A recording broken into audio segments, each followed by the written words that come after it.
ایک غریب آدمی بدو رات کے وقت وہ کہیں بیچارہ صبح سے چلا تھا، مدینے پہنچتے اسے رات ہو گئی. اس نے ڈرتے ہوئے نا خیمہ باہر لگا لیا. جہاں رات ہوئی نا آدھی رات ہو گئی، 1-2 بجے سمجھ لے پہنچا مدینے، تو اس نے باہر نے خیمہ لگا لیا.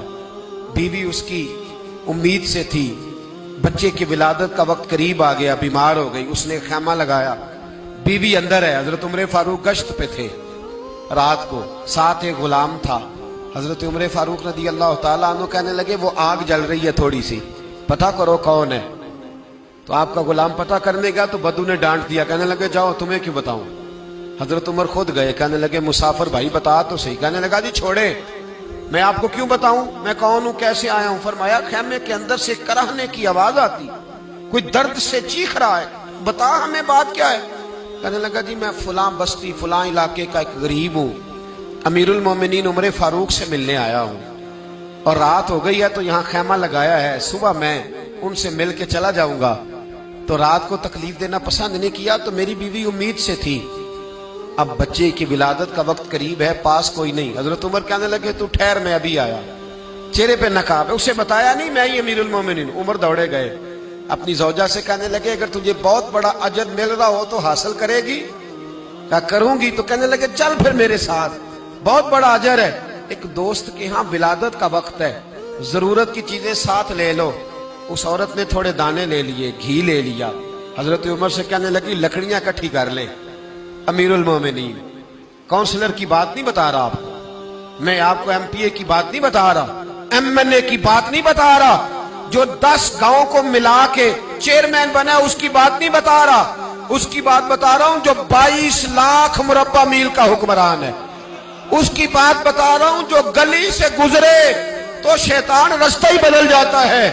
اس کی بات بتا رہا ہوں جس کے بارے میں میرے مصطفیٰ کریم صلی اللہ تعالیٰ علیہ وآلہ وسلم نے فرمایا میرا عمر تو وہ ہے کہ 950 سال حضرت جبریل بھی اس کی شان بیان کریں تو عظمت ختم نہیں ہوتی.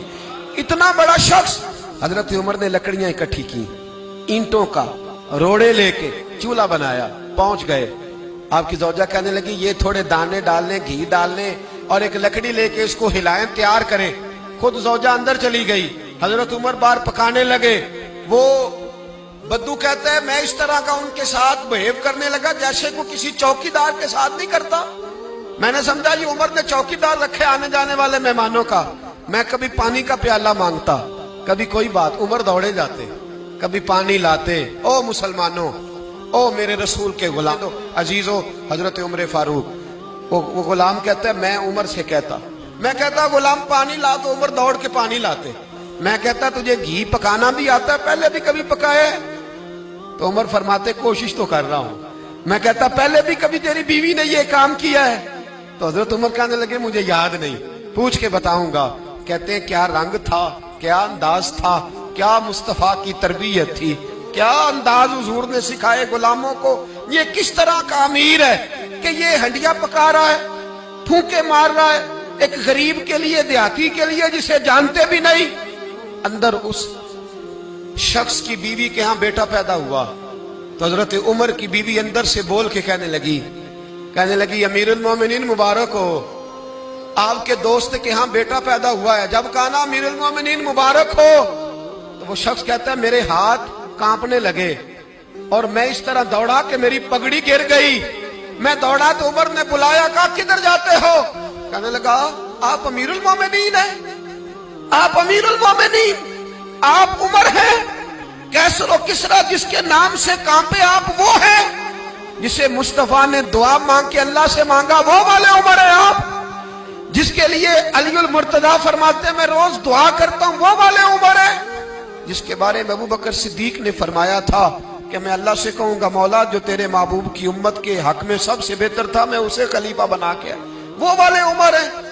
عمر امیر المومنین کی بیوی وہ تو خاتون اول ہوتی ہے، وہ تو ملکہ ہوتی ہے، اور تیری بیوی دائی بن کر ایک غریب کے بچے کے پاس بیٹھی رہی ولادت کے وقت. عمر امیر المومنین ہو کے تیری داڑھی ساری دھومے سے بھر گئی تو ڈیوٹی کرتا رہا. تو سیدنا عمر رو پڑے اور اس بدو کو سینے سے لگا کے کہنے لگے تجھے پتہ نہیں تو کہاں آیا ہے؟ اس شہر کا پتہ ہے؟ اس نے کہا حضور کہاں ہے؟ فرمایا یہ میرے نبی کا مدینہ ہے، یہ مصطفیٰ کا مدینہ ہے، یہاں امیروں کا استقبال نہیں ہوتا، یہاں غریبوں کے استقبال ہوتے۔ یہاں حضور نے اس اسٹیٹ پہ میرے رسول پاک نے وہ والا رنگ دیا ہے کہ اب غریب سر اٹھا کے جینے لگے ہیں، اب مزدوروں کو عزتیں ملنے لگی ہیں، اب یتیموں نے سر اٹھا لیا ہے،